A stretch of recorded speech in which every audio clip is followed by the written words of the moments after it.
பாக்கிரத்தை அம்மா முகிலேஷ் ஐயா அவர்களையும் அன்புடன் வாழ்த்தி வணங்குகிறோம். வாழ்க வளமுடன். நல்லதொரு ஆழமான துரியாதீத தவத்தை இனிமையாக நடத்தி கொடுத்த நேசமலர் அம்மா அவர்களுக்கும் நன்றிகளையும் வாழ்த்துக்களையும் தெரிவித்துக் கொள்கிறோம். இன்று நாம் சிந்தனைக்கு எடுத்துக்கொண்ட தலைப்பு காணும் தெய்வம்.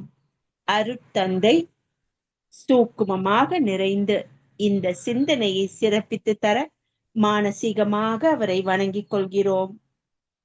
கோயிலுக்கு போறோம், கர்ப்ப கிரகத்தை இறைவனை பார்க்கிறோம். மூன்றாவது கண் திறக்கும் என்பது ஐதீகம். எல்லாம் இறைநிலை சார்ந்ததுதான்.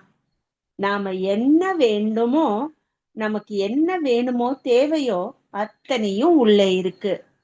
மூன்றாவது கண் அனைத்தையும் காண ஆக்சஸ் செய்யறதுக்கு உதவும். அதற்கு சர்வர் என்ற இறைநிலையோடு கனெக்ஷன் உண்டு. அண்டத்தில் இருக்கிறது தான் பிண்டத்திலையும் இருக்கு. மூன்றாவது கண்ணை வைத்து பிண்டத்திற்குள் சென்று விட்டால் அண்டத்தை தொட முடியும். இதில் உள்ள பெரிய ரகசியம் என்னன்னா, வெளியில இருக்கக்கூடிய ரகசியத்தை புரிந்து கொள்ளக்கூடிய சக்தி நம்ம கிட்ட இருக்கு. இந்த 5 புலன்களுக்கும் உள்முகமாக ஒரு டைமென்ஷன் இருக்கு. தனக்குள் உள்ள சக்தியை உணர்வதற்கான தன்மை எல்லார்கிட்டையும் இருக்கு. 5 புலன்கள்: தொடு உணர்வு, சுவைத்தல், முகட்டல், பார்த்தல், கேட்டல். எதற்காக நமக்கு கொடுக்கப்பட்டது? இந்த வெளி உலகத்தில் உள்ள விஷயங்களை புரிந்து கொள்றதுக்கும் வாழ்க்கைக்கு உகந்த வகையில் செயல் செய்ய, எக்ஸிக்யூட் செய்ய கொடுக்கப்பட்டிருக்கு. இதில் செயல்திறன், படைப்பு திறன், கலை உணர்வு, தெய்வீகம், அர்ப்பணிப்பு என்று பலதும் அடங்கி இருக்கு. இதில் உள்ள ரகசியம் இந்த 5 புலன்களுக்கு எப்படி வெளிமுகமாக இருக்கக்கூடியதை இது புரிந்து கொள்ள கூடிய சக்தி இருக்குதோ, இந்த 5 புலன்களுக்கு உள்முகமாகவும் செல்ல ஒரு டைமென்ஷன் இருக்கு. உள்முகமாக செல்ல அந்த சக்தியை நாம உணர்ந்து கொள்ள முடியும். உதாரணத்துக்கு நம்ம காதுகள்னால வெளியே உள்ள சத்தத்தை கேட்க முடியுது. அதே காதால உள்ள சத்தத்தையும் கேட்க முடியுதா? இப்ப முடியல. ஆனாலும் நுணுகி நின்னா உள்ள ஓப்பன் ஆயிட்டா அது கேட்க ஆரம்பிக்கும். உடம்புக்குள்ள உள்ளது கேட்கும். ஏப்ப வந்தா தெரியுது இல்லையா? அப்படி வெளிய மணி சத்தம் கேக்குது. அதே போல உள்ளேயும் ஒரு மணி இருக்கு. ஆனா அது காதுக்கு கேட்கல. Inner senses of my ears activate ஆனா அது தெரிய ஆரம்பிக்கும். ஏன் கேட்கல?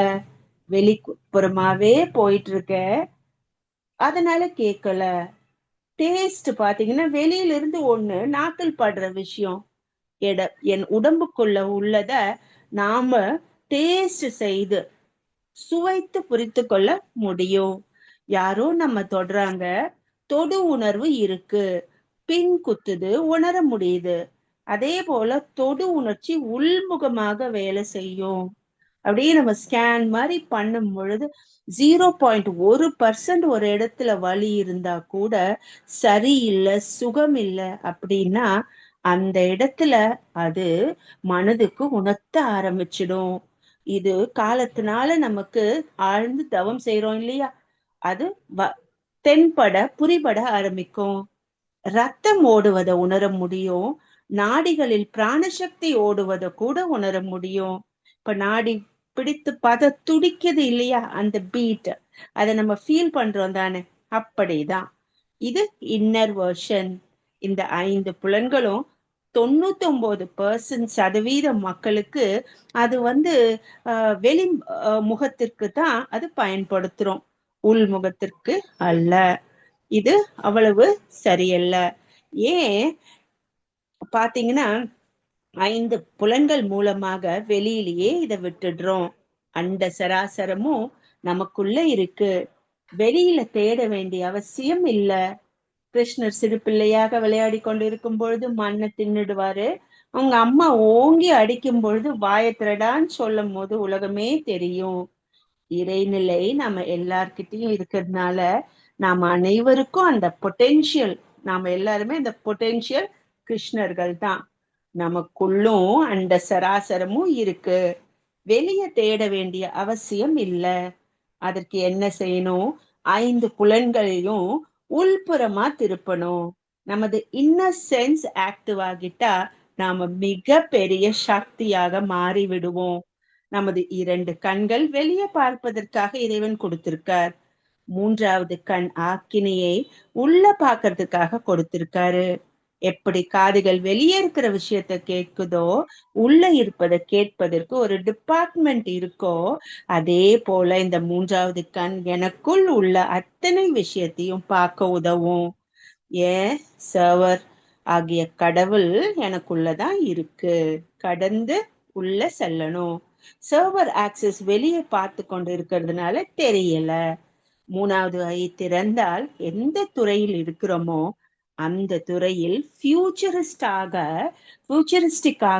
என்னவெல்லாம் செய்ய வேண்டுமோ, நமக்கு என்ன தேவையோ அனைத்தையும் உள்ளே இருப்பதால 3வது ஐ எளிதாக ஆக்சஸ் பண்ணிடும். சர்வரோடு நம்மள கனெக்ட் பண்ணும். இது ஆன்மீக வளர்ச்சிக்கு மட்டும் இல்ல, எந்த துறையில் இருந்தாலும் நமக்கு முழுமையாக திருப்தியாக பிரகாசிப்பதற்கு உதவியாக இருக்கும். யாரெல்லாம் நல்ல ஸ்ட்ராங் பிளேஸ்ல ஒரு துறையில, ஒரு இன்ஸ்டிடியூஷன்ல இருக்கட்டும், ஆபீஸ்ல இருக்கட்டும், ஒரு பொசிஷன்ல மேல இருக்கிறாங்களோ, அவங்க எல்லாம் பாத்தீங்களா, அவங்களையும் அறியாம அந்த 3வது கண்ணின் உள்ளே பயணித்து இருப்பாங்க. அதனாலதான் முன்னோர்கள் புருவ மத்தியில கவனம் இருக்கணும், விழிப்பு இருக்கணும்னு சொன்னாங்க. அந்த இடத்துல ஒரு சென்சேஷன் இருந்தா கவனம் இருக்கும். உடம்பில் ஒரு இடத்தில் காயம் பட்டிருந்தா அங்கேயே கவனம் போகும் பாருங்க. அப்படி ஒரு புது செருப்பு சிலது கடிக்கும், அப்ப அது காலிலேயே கவனம் இருந்து கொண்டே இருக்கும் பாருங்க. அதனாலதான் பெரியவர்கள் விபூதி குங்குமம் புருவ மத்தியில வைக்க சொன்னாங்க. அங்கு ஒரு உணர்வு, ஒரு உறுத்தல் இருக்கும். கவனம் அங்கு போகும். அந்த 3வது கண்ணை இது ஊக்குவிக்கும். இவற்றை எல்லாம் ஆராய்ச்சி செய்து செய்து ஆக்கினை தீட்சை கொடுக்கப்பட்டது. சுவாமிஜி எளிதா எதையும் நமக்கு, அதாவது அவர் எதையுமே அவ்வளவு நமக்கு எளிதா கொடுத்தாலும் அவர் அவ்வளவு சீக்கிரம் எதையுமே கற்றுக்கொள்ளல. இது வாழ்க்கையில உயர்வையும் மேன்மையையும் வெற்றியையும் வளர்ச்சியையும் கொண்டு வந்து கொண்டே இருக்கும். இது ஹிந்துவிசம்ல மட்டும் இல்லைங்க, கிறிஸ்டியானிட்டியில இந்த name of father, holy spirit and son அப்படின்னு சொல்லி நெற்றியில தொடுவாங்க. இஸ்லாமியர்கள் பாத்தீங்கன்னா இன்ஷா அல்லாஹ் அப்படின்னு சொல்லிட்டு தொடுவாங்க. எல்லா மதத்திலும் இது உண்டு. இந்த இடம் 3 நாடிகள் சேரக்கூடிய இடம். பிராணசக்தி செல்லும் வழிகள், நாடிகள் இடா சொல்லுவாங்க, பிங்களா சொல்லுவாங்க, சுஷ்மினான்னு சொல்லுவாங்க. அது சேரக்கூடிய இடம். இந்த இடத்துல அந்த உணர்வு கிடைக்கும் என்பதால் தட்டுவதற்கான இடம், அனைத்து வெற்றிக்கான சூட்சுமங்களை கொண்டு வரும் இடம். விபூதி குங்குமத்தை கண்ணாடிய பார்த்து வைக்கிறதுக்கு இல்ல, விரல கவனித்து கண்ணின் நாடியில் வைப்பதற்கு அப்படின்னு அர்த்தம். அதாவது கண்ணின் நாடியை நமது தீட்சையில் பார்க்க சொல்வார்கள் அருட்தந்தை, சரிதானே? 3வது சுழிமுனை நாடி ஆக்டிவேட் ஆகணும். மிக பெரிய சக்தியாக மனிதன் வர்றதுக்கு உதவியாக இருக்கும் அந்த இன்னர் சென்ஸ்குள்ள போகணும். கோயில்ல மணி அடிக்கிறது, பரநாதம் கேட்கணும். கோயில்ல கருங்கல்ல கட்டி வச்சாங்க, வெறும் கால்கள் அதை தொடணும். தொடு உணர்வு ஆக்டிவேட் ஆகணும். கோயில்ல புஷ்பம், ஊதுபத்தி, சாம்பிராணி என்று நறுமணம் வீசும். மனம் பகுதி ஆக்டிவேட் ஆகணும். பிரசாதம், நாக்கு, திருப்பதிக்கு லட்டு, பழனிக்கு பஞ்சாமிர்தம், ஐயப்பன் கோயில்ல அரவண பாயசம், இல்லையா, ஆஞ்சநேயருக்கு வடை, இப்படி 5 புலன்களையும் ஆக்டிவேட் செய்வது நன்மை. குறிப்பாக கண்கள் கர்ப்ப, அதாவது கர்ப்ப கிரகத்துல நிலைக்க 3வது கண் திறக்கப்படணும். இதனாலதான் பார்த்து பார்த்து கொண்டு வந்தாங்க. ஆக்சுவலா பாத்தீங்கன்னா ஆன்மீகம் கோயிலிலிருந்து தான் ஆரம்பிக்குது. Temple is a big science by itself. எல்லாமே நம்ம யோகத்துல சொன்னத உற்று பார்க்க, ஒற்றி பார்க்க உதவும். இப்பொழுது மாடர்ன் சயின்ஸ்ல இந்த மூன்றாவது கண்ணின் பிசிக்கல் பிரசன்ஸ் என்ன சொல்றாங்கன்னா பீனியல் கிளாண்டுன்னு சொல்றாங்க. அந்த ஒரு நமக்கு தெரியும் அரிசி போல இருக்கும், அதுக்குள்ள அன்கான்சியஸ் பொருள் இல்லாத ஒண்ணு அங்க இருக்கு. பெரிய ரிசர்ச் எல்லாம் அதுல செய்யறாங்க, ஆனா கண்டுபிடிக்க முடியலன்னு சயின்ஸ் சொல்லுது. நமது சித்தர் பெருமக்கள் பல நூற்றாண்டுகளுக்கு முன்னரே இந்த பீனியல் சுரப்பியை பற்றி சொல்லி இருக்கிறாங்க என்பதற்கு சான்று இருக்கு இல்லையா? எப்படி நம்ம, அதாவது இந்த பாடல்கள் எல்லாம் அந்த அந்த இதை சொல்லியிருப்பாங்க, எப்படி மனோன்மணின்னு சொல்லியிருப்பாங்க இல்லையா? எப்படி நமது உயிர் ஆற்றல ஜீவகாந்தத்தை காத்து வைத்துக் கொள்வது என்று சொல்லி கொடுத்திருக்காங்க. ஜீவகாந்தம் உடலில் எத்தனை வேலைகளை நம்ம உடலுக்குள்ள செய்து, இந்த பிரபஞ்சம் முழுவதும் பரமாணு நிறைஞ்சிருக்கு, அது விண்ணாகவும் இருக்கு. அந்த மடிப்பு நிலையில தான் காற்று நெருப்பு நீர் நிலமாக இருக்கு.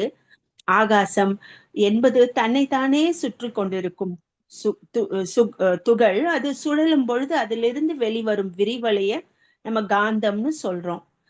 அதாவது இந்த 5 நிகழ்ச்சிகளும் பிரபஞ்சத்துல ஆங்காங்கு தோன்றிக்கொண்டே இருக்கு, மறைந்து கொண்டே இருக்கு. அந்த காந்த அழுத்தத்தின் 6வது ஒரு மடிப்பு இருக்கு, அதாவது மனம். ஜீவனின் காந்தம் ஜீவகாந்தம், அதுதான் மனமா இருக்கு. இதை வைத்து கொண்டு மற்றவற்றை எல்லாம் அறிந்து கொள்ளும் திறமை மனதிற்கு இருக்கு. பஞ்ச தன் மாற்றத்தை உணர்ந்து கொள்ளும் தன்மை ஜீவகாந்தத்திற்கு இருக்கு. ஜீவகாந்தத்தின் வேலை என்ன? மூச்சு வாங்குவதுன்னு பார்த்தா ஒரு நிமிடத்திற்கு 16 முறை மூச்சு வாங்குறோம்.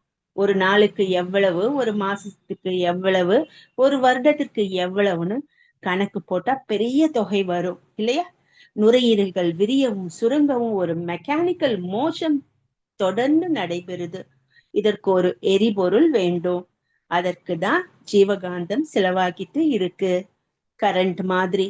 அதே சமயம் இதயம் கூட ஒரு நிமிடத்திற்கு 72 முறை பம்பிங் செய்து ரத்தத்தை பாய்ச்சி பீச்சு கொண்டே இருக்கு. நம்ம உடல்ல உள்ள 5 லிட்டர் அந்த ரத்தத்தை உடல் முழுவதும் பாய்ச்ச எவ்வளவு ஆற்றல் வேண்டுமோ அவ்வளவு ஆற்றலும் ஜீவகாந்த செலவுனால கிடைக்குது. அடுத்ததாக சாப்பிடுவதை உடலாக மாற்றுவது. 7 தாதுக்கள் நமக்கு தெரியும், ரசம், ரத்தம், தசை, கொழுப்பு, எலும்பு, மஜ்ஜை, சுக்கிலமாக தொடர்ந்து இந்த மாற்றங்கள் நடந்து கொண்டே இருக்கு. இது 5வது உபயோகம்.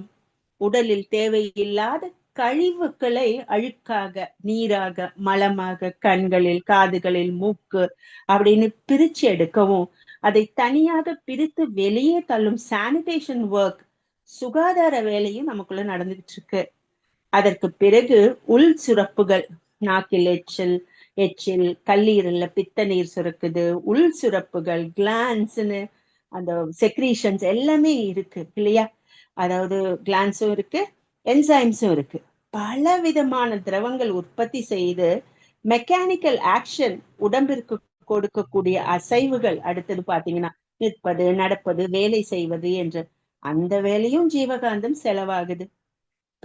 பிறகு பாத்தீங்கன்னா உடம்பிற்கு காவல்காரன் போல நோய் வராம வந்த நோயை போக்குவது, நோய் எதிர்ப்பு ஆற்றல் வரைக்கும் உடலை ஆரோக்கியமாக மாற்றுவது, கண்காணிப்பது என்று 9 வகையான வேலைகள் நடக்குது. அதாவது செலவு, இது ஜீவகாந்த செலவு. ஒரு நாள் ஒதுக்கியவற்றை எல்லாம் மனதை ஒன்ற வைத்து நம்ம ஒரு நாள் பூரா இதான் எனக்கு ஹோம்ஒர்க்னு கவனிப்போமே, ஆனா உடம்பில் நடக்கக்கூடிய அதிசயங்கள் அகக்காட்சியாக வந்துடும். அதை நினைவில் நிறுத்தி கொள்ளணும். இந்த வேலைக்காக செலவாகி கொண்டிருக்கு ஜீவகாந்தம். நாம் இதற்கு பயப்பட தேவையில்லை. ஏன்? 4 விதமா வரவுகள் வந்துகிட்டு இருக்கு. அவை பிரபஞ்ச காந்தம், ஆகாசம் பிரபஞ்சம் முழுவதும் நிரம்பி இருக்கு இல்லையா? இந்த உடல்ல பாய்ந்து கொண்டிருக்கு. அது காற்றில் ஊடுருவும், எல்லாவற்றையும் நம்மையும் சேர்த்து ஊடுருவும். நம் உடல், மனம், வித்து அதை ஈர்த்து பிடித்து கொள்ளும். மகாகாசம் ஒரு பெரிய வரவு. அடுத்தது பூமியின் மையத்தில் இருந்து லேசாக இருக்கிறதுனால, பூமி சுழன்று கொண்டே இருக்கிறதுனால, நம்ம அதுல இருந்து தூக்கி எறியப்படுற பரமாணுக்கள் நம்ம உடல்ல அது என்னாகும், ஈர்த்து பிடிச்சுக்கும். இதை ஒரு நுட்பத்துல தெரிஞ்சு கொள்ளலாம். நிற்பதை விட உட்கார்ந்து கொள்வது சுகமாக இருக்கும். நின்றால் கால அளவுதான் ஜீவகாந்தத்தை அது உடல் வழியாக ஈர்த்து கொள்ளும். உட்கார்ந்தா தொடை அளவுக்கு ஆற்றலை பிடிச்சு கொள்றோம், ஜீவகாந்த ஆற்றலை. அது நல்லா இருக்கு. நிக்கிறதை விட உட்கார்றது நல்லா இருக்கு இல்லையா? அதை விட படுத்து கொண்டால் உடல் முழுவதும் அந்த ஆற்றல் பாயறதுனால சுகமா இருக்கும். பிபி, பிளட் பிரஷர் கூட குறைவதும் இன்னொரு காரணம். பூமியிலிருந்து வரக்கூடிய ரேடியேஷன்ல அந்த சர்ஃபேஸ் அதிகமாகுது பாருங்க, அதுவும் ஒரு காரணம். மூன்றாவது, சுவாசம் மூலமாக ஆற்றல் கிடைக்குது. இத பூரணமா உடல் ஈர்த்து கொள்ள மூச்சு பயிற்சி, தியானம், பிராணாயாமம், ஓம் சாண்டிங் எல்லாமே உதவுது. பிறகு உணவு, நீர் மூலமாகவும் நாம ரீஃபியூவல் செய்துக்கிறோம், ஆற்றலை பெருக்கிக்கிறோம். ஜீவகாந்த பெருக்க பயிற்சிகள் இதுக்கு உதவுது. 4 விதமா வரவும் 9 விதமா செலவும் நடந்து கொண்டே இருக்குது. வரவு அதிகமாக இருக்கணும், ஜீரணம் கூட செலவு. ஆனா செலவு செய்தால்தான் வரவு உடலுக்குள்ள பெருகும். இன்றைய காலகட்டத்தில் செலவுக்காக, ஜீரணத்துக்காக அதிக ஆற்றல் செலவாகிறது. தேவைக்கு மேல் உண்பது அது செரிமானமாகிதானே தீரணும். இந்த அவல நிலை இன்று அதிகம் இருக்கு. எங்க பார்த்தாலும் ஃபுட் கோர்ட்ஸ், கெஃப்டீரியா கண்ணை கவரும் வகையில ஈர்த்து அடிமைப்படுத்தி வச்சிருக்கு. கலர்ஸ், ரீயூஸ்ட் ஆயில்ஸ் என்று கலர் கலரா எண்ணெயில பொரிச்சு கலர்ஃபுல்லா தொங்க விட்டு அலங்கரிச்சு ஈர்க்கிறாங்க இல்லையா? வீக்கெண்ட்ஸ் போனா அந்த ரோடு வழியா, 100 ஃபீட் ரோடு வழியா போனாலே போதுங்க, எங்க வேலைச்சேரியில அது பாத்தீங்கன்னா யாருமே வீட்டுல சமைக்கிறது இல்ல போல இருக்குன்னு தோணும். எல்லா ஹோட்டல்ஸும் நிரம்பி வழியுங்க. இங்க இல்லாத ஹோட்டலே இல்ல, எல்லா முக்கிய ஹோட்டலும் இங்க இருக்கும். வெளியில் சாப்பிடுற கலாச்சாரம் மிகுதியாகி வருகிறது. உணர்வாளர்கள் சிந்தித்து செயல்பட வேண்டிய கட்டாயம் இருக்கு. எது சரின்னு அருத்தந்தை நமக்கு கொடுத்துடுறாங்க. வித்தின் தன்மை மனதின் தன்மையை வைத்து வான்காந்தம் உடலுக்குள்ள ஈர்க்கப்படும். மனதுல நீங்க சஞ்சலம், வேகம், உணர்ச்சி வயம், கோபம், பொறாமை, கவலை, பயம், வெறுப்பு, கஞ்சம், வஞ்சம், நஞ்சு எப்பொழுதும் வந்து கொண்டும் போய்கொண்டு இருந்தா கவர முடியாதுங்க. ஆற்றலை ரிப்பல் பண்ணிடும். இப்படி பாஸ் ஆகி உள்ள நுழைஞ்சு அப்படி வெளியே போயிடும். உள்ள வருவத நிறுத்தி கொள்ள முடியாம உள்ள வருவது ஓடி போயிடும். ஆகவே அமைதி நிலையில் உணர்ச்சி வயப்படாமல் ஒழுக்கம், கடமை, ஈகை புரிந்து அறவழியில் நிற்போம் என்றால் வருவது தங்கும். யோகம் செய்தால் அக்கம் பக்கம் சுற்று வட்டாரத்துல இருக்கிறது எல்லாம் உடல் கவர்ந்து கொள்ளும். தவம் அத்தனை உயர்வானது. மனம் அடங்கி இருக்கும் பொழுது பக்கத்துல உள்ள வான்காந்த ஆற்றலுக்கு ஒரு ஆகர்ஷணம், ஒரு அட்ராக்ஷன் கிடைக்கும். நிறைய இடம் இருப்பதனால வந்துகிட்டே இருக்கும். அந்த டெக்னிக்கை நாம புரிஞ்சுக்கணும். மனம் ஒரு வேகத்துல அலைப்பாய்ந்து கொண்டிருந்தா உள்ள எதுவும் வராது. ஒரு கத்திய ஒருத்தர் சுழலிட்டுக்கிட்டே இருக்காரு, யாராவது உள்ள போக முடியுமா?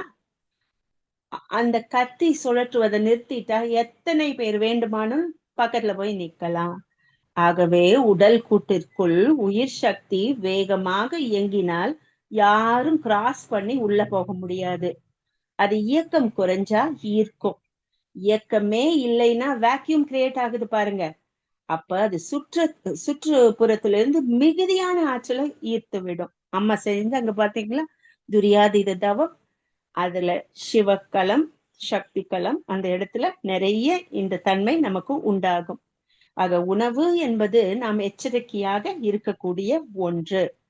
மற்றது தேவையானது அப்பொழுது தானே உள்ள வந்துரும். அடுத்ததாக வாழ்த்து, சங்கல்பம் என்று பயன்படுத்தும் பொழுது ஜீவகாந்தம் இன்னும் பெருகும். இதை விட ஒரு பயிற்சி செய்து ஜீவகாந்தத்தை உடல்ல திணிச்சுக்கிட்டா மனம் உறுதியாக இருக்கும். மனதிற்கு அழுத்தம் ஜீவகாந்தத்தின் அழுத்தம் உண்டானால்தான் வரும். அப்பொழுது நடக்கட்டும், பார்த்துக்கலாம், என்ன கஷ்டம் வந்தா என்ன, அதுவும் கடந்து போயிடும் அப்படின்ற ஒரு உறுதி, ஒரு தன்னம்பிக்கை, ஒரு தன்மை, நல்ல காலம் பிறக்கும் என்ற ஒரு ஒரு சுய சங்கல்பம், உறுதிப்பாடு இங்கதாங்க ஏற்படும். ஜீவகாந்தம் உடலில் மிகுதியானால் தான் வரும். இத செக் பண்ணலாம். நோய் வந்தா உடல் எப்படி இருக்கு, ஆரோக்கியமா இருந்தா எப்படி இருக்கு. சீக்கிரமா செனம் வருங்க நோயாளிகளுக்கு. ஒருத்தருக்கு கோபம் நிறைய வருதுன்னா கொஞ்சம் பாருங்க, ஜீவகாந்தம் குறைவாக இருந்தா அழுத்தம் அங்க போதிய அழுத்தம் இல்லைன்னு அர்த்தம். ஜீவகாந்தம் மிகுதியா இருந்தா தழும்பாது, அமைதியாக இருக்கும். உடம்புல 100 யூனிட் ஸ்டாக் வேணும்னா 1000 யூனிட் அளவு கூட முறையான ஜீவகாந்த பெருக்க பயிற்சியினால அழுத்தி உடல்ல வச்சுக்கலாம். அதற்கு அந்த அளவு கம்ப்ரெசிபிலிட்டி உண்டாங்க. அதாவது காற்றை கூட என்ன பண்ணுவாங்க, லிக்விடா மாத்தி கம்ப்ரெஸ் பண்ணி வைப்பாங்க. அதே போல ஜீவகாந்தத்தை மூட்டை கட்டி வைக்கலாம். ஆனா மனம் அமைதியாக இருக்கணும். பழக்கம் இல்லைன்னா எளிதில் உணர்ச்சி வயப்பட்டு வெளியில அதாவது வெளியில போயிடும். இமோஷனலா மாறக்கூடாது. இதற்கு தான் இறைநிலையோடு இணைப்பு வேண்டும். கோயில்னு பார்த்து பார்த்து கட்டி வச்சாங்க இல்லையா? அது பேஸ். கண்டிப்பா அது எனர்ஜி பேங்க், நம்ம பயன்படுத்தி கொள்வதற்காக செய்யப்பட்டது. தவம் செய்யணும். மனதால் செய்யக்கூடிய காரியம் பளிச்சென்று தீவிரமாக இருக்கும், உடனடியாக இருக்கும், மகிமையா இருக்கும். மந்த்ரா தனாகர்ஷன் நமக்கு கொடுத்திருக்காங்க இல்லையா? இதனால கூட ஜீவகாந்தம் பெருகும். நல்ல வழியில் தீப பயிற்சி, கண்ணாடி பயிற்சி மூலம் ஆற்றலை பெருக்கிக் கொள்ளலாம். மனம் உடல் அமைதியாக இருக்கும். ஆற்றல் கூடிவிடும். உடல் முறுக்காக இருக்கும். களைப்பு, சோர்வு, நோய் எல்லாம் போகும். நோய் எதிர்ப்பாற்றல் மிகுதியாகவும் புலன்களின் மூலம் வெளியேறும் ஆற்றல் சீராக இருக்கும். புலன்களின் ஆற்றல் அதிகமாகும். கண்களில் காந்தத்தன்மை, வசீகரம் அதிகமாகும். அவர்களால் பார்க்கப்படுவது சுகமாக இருக்கும். சருமத்தில் அதிகமாக வந்துடும். சருமத்தின் அழகு கூடும். ஊதிய பலூன் அழகு, காற்று அதிகம் இருக்கிறதுனால. மகாத்மா காந்தி ஐயா, காமராஜர் ஐயா எல்லாமே வசீகரமானவர்கள். அவங்க உள்ளத்துல தெய்வீகம் இருக்கிறதுனால இல்லையா? அழகுன்னு சொல்றதை விட அந்த ஜீவகாந்தம் இறைநிலையின் நுண்பகுதி. இறைநிலையை தன் அழுத்தத்தால் தன்னைத்தானே இறுக்கிக் கொண்டு, அதாவது உடைந்து இறை துகளாகி பஞ்சபூதங்களாகவும் ஓர் அறிவு முதல் 6 அறிவாக தன்மாற்றம் பெற்று அனைத்தையும் உணர்ந்து கொள்ளும் மனிதனாகவும் வந்துள்ளது என்பதை அகக்காட்சியாக உணர்ந்து கொள்ளும் பொழுது மாமனிதனாக உயர்கிறான். நமக்குள் உள்ள இறைவனை அனைவரிடத்தில் காணும் தன்மையை நமது இயல்பாக மாற்றிக்கொண்டால் எந்த உயிருக்கும் துன்பம் கொடுக்காமல் துன்பப்படும் உயிர்களுக்கு நம்மாலான உதவியை செய்து அந்த தன்மையோடு பரிமளிக்க தொடங்கும். ஒரு பாடல் அருட்தந்தை, எப்பொருளை எச்செயலை எக்குணத்தை எவ்வுயிரை இன்பத் துன்பம் எப்பரிசாய் எனக் அளித்தாய், நானும் என் கடமைக்கு என அளித்தாய், அப்பொருளை அச்செயலை அக்குணத்தை அவ்வுயிரையான இன்பம் மெய்ப்பொருளாய் மெய் உணர்வாய் நான் அறிந்து காணும் தெய்வம் என எழுதியுள்ளார். அதாவது பிரபஞ்சத்தில் உள்ள அனைத்து பொருட்களும், செயல்களும், குணங்களும், உயிர்களும் இறைநிலையின் வடிவமே என்பதை உணர்த்தி அனைத்திலும் தெய்வம் அப்படின்றத அகக்காட்சியாக கண்டு போற்றி வணங்கி வாழ்வோம் என்று கூறி நல்வாழ்த்துக்களை உரியதாக்கி நல்லதொரு வாய்ப்பை நல்கிய குருவையும் இறைமையும் வணங்கி ஸ்கையோகா நார்வே டென்மார்க் இணையவழி குழுமத்தினருக்கும் மற்றும் இந்த இணையவழி நிகழ்ச்சியில் கலந்து சிறப்பித்துக் கொண்டிருக்கும் அன்பு உள்ளங்களுக்கும் தொகுப்பாளர்களுக்கும் பின்புலத்தில் இருந்து உதவி கொண்டிருக்கும் நண்பர்களுக்கும் தொழில்நுட்ப வல்லுநர்களுக்கும் உளமார்ந்த நன்றிகளையும் வாழ்த்துக்களையும் உரியதாக்கி நிறைவு செய்து கொள்கிறோம். வாழ்க வளமுடன். நன்றி. வாழ்க வளம்.